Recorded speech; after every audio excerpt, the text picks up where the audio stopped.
Do you want to start playing Marvel Rivals?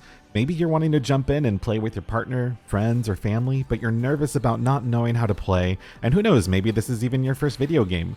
Well, don't worry, I've got you. I understand, it's easy to feel very overwhelmed by this game. There's a massive roster of characters. You might not even know what the point of the game is, but trust me, once you learn the basics of Marvel Rivals, it is so much fun to play.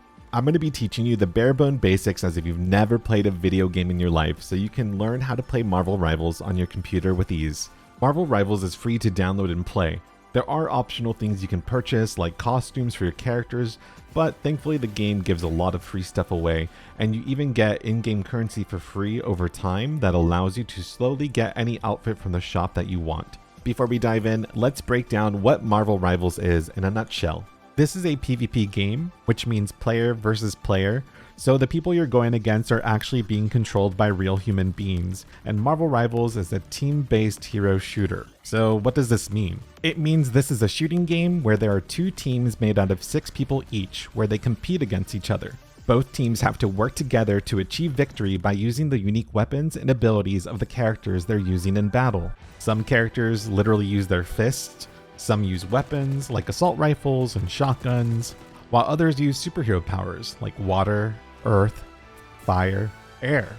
These heroes fall into 3 different roles in Marvel Rivals. You have your vanguards, duelist, and strategist. All of these 3 roles need to synergize with each other to win. Vanguards are often referred to as tanks because they can absorb high amounts of damage to protect their teammates. They are the team's frontline who lead the charge and make space for their team. They have abilities to reduce and absorb damage from the enemy team, such as shields that they can put up, protective bubbles, or even placing down items like walls and bombs to secure a spot in the game. Duelists are heroes who do high amounts of damage to eliminate the enemy players and put pressure onto the enemy team. You'll also hear people refer to this role as damage dealers or DPS, which is an abbreviation for damage per second. There's over 20 duelists in the game at the moment, and there's bound to be one that you'll enjoy. Strategists are heroes that focus on keeping their team alive. Whether it's through healing, increasing another team's damage output, or providing utility, strategists play a big role in shaping the outcome of every battle. These heroes are often referred to as supports, and while their main role is to heal, they also deal out damage to help the team. No matter what role you're playing, every single hero has a super powerful ability that's called an ultimate. These powerful abilities take some time to charge up, but can impact the game in major ways. For example, you can literally vaporize the entire enemy team, send out a massive barrage of deadly squirrels, mind control groups of enemies to their doom, let out some anger to an unlucky individual, dance your heart out to save your team, and even revive fallen teammates. The coolest part about this game is that heroes can also combine their powers in the battlefield. For example, the Thing and Hulk can throw Wolverine towards the enemy. Adam Warlock allows Mantis and Star-Lord to revive themselves periodically if they get eliminated. My personal favorite is Storm and Jeff the Landshark, who can combine their ultimates to make a giant Sharknado. There's so many other team-ups too. Now that you have a rough idea of the different roles and characters in the game, let's talk about how you actually win or lose a game of Marvel Rivals. When you queue into a game of Marvel Rivals, you will be put into one of these 3 core game modes: Convoy, Domination, or Convergence. For now, I'll briefly explain each mode, but I'll make a more detailed video about the different game modes in the future. Also, I just want to preface that in all of these game modes, when you get eliminated, you're not out of the game permanently. You'll just have to wait a few seconds before you get put back into the game, and this is called respawning. All of these game modes are also 6v6. That means there's 6 players on each team. There is no queuing into specific roles in this game, so if you want to play as Vanguard, Duelist, or Strategist, you are able to play whatever you want. Ideally, you want your team to have a variety of different roles. A safe bet is 2 Vanguards, 2 Duelists, and 2 Strategists. But don't worry about it too much for now. We'll go over team composition some other time in another video. Lastly, before I explain the 3 core game modes, I filmed it all in a custom 3v3 match to simplify the visuals in case you're wondering why there isn't 12 heroes running around in the following clips. Each of these game modes takes place in a thing called maps or levels. These serve as the battlefields where all the action takes place, and each one has their own unique win conditions. Let's start with Convoy. In this mode, there's an attacking team and defending team. The attacking team needs to escort a moving vehicle called the Convoy, but to be honest, it's more commonly referred to as the payload. You have to escort this all the way to the end of the map to win. When this map starts, the defending team will have 30 seconds to set up their defenses. After 30 seconds, the doors for the attackers will open. At this point, the attacking team already has control of the payload by default. They then have to eliminate the defending team so that they can push the payload by standing near it. If the payload is under your team's control, the payload will move by itself, but the more people that are on it, the faster it moves. If anyone from the defending team and attacking team are both on the payload at the same time, it won't move at all.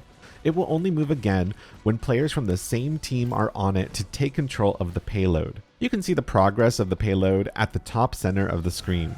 If the attacking team is able to push the payload to the very end within the time limit, they win the game. The defending team can also stop the payload and push it the opposite way if they eliminate the attacking team and stand near the payload to take control.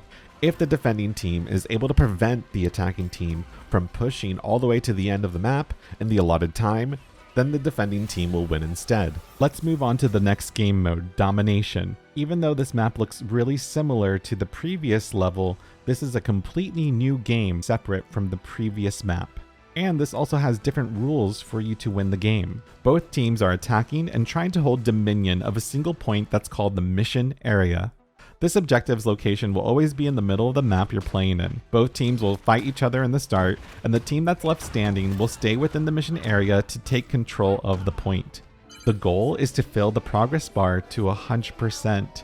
You only gain progress though if your team is currently controlling the mission area. The enemy team can take control of the mission area by eliminating your team and then staying in the mission area to steal it from you. You can see the status of who has control of the objective at the top center of the screen. Your team's progress is on the left and the enemy's team progress is on the right. Also, if your team has the mission area under their control, you can leave the zone and still gain progress, but you do risk the chance of the enemy team stealing the mission area behind your back. If both teams are in the middle zone, the team that currently has control of the mission area will retain it. The only way to take control of the mission area is to ensure it's just you and your teammates in the zone. Domination is a best of 3 game mode. At the very top center, there are 4 boxes. This is where you can keep track of what rounds each team has won. In this case, the blue team already has a box filled in, which means they won the last round. Once their bar on the left fills to 100%, they will have won the second round and the whole game. But if the blue team would have lost the second round, then the map would have gone to a third round to act as a tiebreaker to determine a winning team. So the first team to win 2 rounds wins the entire match. Last is Convergence, which is a combination of the last 2 modes we just talked about. There's an attacking team and a defending team. The defending team has 30 seconds to set up and defend a mission area. If the defending team can hold onto the mission area and prevent the attacking team from taking control of it within the allotted time, then the defending team will win the match. However, if the attacking team manages to capture the mission point, then a payload vehicle will drop down. This is when the rules change to Convoy. Now the attacking team has to push the payload all the way to the very end of the map. The progress for that can be seen at the top center of the screen. If the attacking team managed to push the payload to the end, they win. If the defending team manages to prevent the attacking team from pushing the payload to the end in the remaining time, then the defending team will win. There's more to these game modes like spawn points, checkpoints, ticks, and overtime, but as I mentioned earlier, I don't want to overwhelm you too much with terminology. I'll break down all of this down in a future video focused entirely on game modes, but for now, I just wanted to give you a simple overview of what Marvel Rivals is all about. Now that you've seen what Marvel Rivals is in a nutshell, and if you're interested in learning more about the game, please be sure to subscribe. I'll have other videos out soon, including one about which heroes are the best to start with for beginners and how to play them. Thanks so much for watching, and if you subscribed, you made Piggy Smalls really happy. I'm excited to teach you more about Marvel Rivals. Be sure to download Marvel Rivals on Epic Games or Steam. One thing to note is that when you first launch the game, you'll be prompted to make a username for the game. Make sure that you pick one that you like, because otherwise you have to spend in-game currency to change your name, and you'll want to save those in-game currency points that you get for free to claim better things like fun costumes for your favorite heroes. Remember, your username can also have spaces in it if that helps you get a username that you're kind of looking after. And if you're newer to gaming and need help downloading Marvel Rivals to your computer, please feel free to click or tap the video on the left and I'll walk you through it. Otherwise, thank you so much for watching, and I'll catch y'all next time.